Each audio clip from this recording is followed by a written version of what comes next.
నేరుగా ప్రజల ముందుకు వచ్చి అంకిత భావంతో నిర్వహిస్తున్నది ప్రజాపాలనని రాష్ట్ర వైద్య ఆరోగ్య శాఖ మంత్రి దామోదర రాజనరసింహ అన్నారు.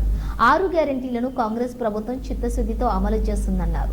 సంగారెడ్డి జిల్లా పటాన్చెరు నియోజకవర్గం అమీర్పూర్ మున్సిపాలిటీ పరిధిలోని బంధం కొమ్ములో ప్రజాపాలన కాంగ్రెస్ అభయహస్తం గ్యారెంటీల దరఖాస్తుల స్వీకరణ కార్యక్రమానికి ముఖ్య అతిథిగా తెలంగాణ రాష్ట్ర వైద్య ఆరోగ్య సైన్స్ అండ్ టెక్నాలజీ శాఖ మంత్రి దామోదర రాజనరసింహ, జిల్లా కలెక్టర్ శరత్ పాల్గొన్నారు. ఈ సందర్భంగా రైతు భరోసానే గాని పేదవాళ్లకు ఇళ్ల స్థలాలు ఇల్లు మంజూరు చేయాలని ఒక తపన గతంలో కాంగ్రెస్ ఈ రకంగా ఇందిరమ్మ పేరు మీద ఇందిరమ్మ రాజ్యం అని చెప్పి ప్రతి గ్రామంలో ఇళ్ల స్థలాలే గాని ఇళ్ళే గాని మంజూరు చేసింది.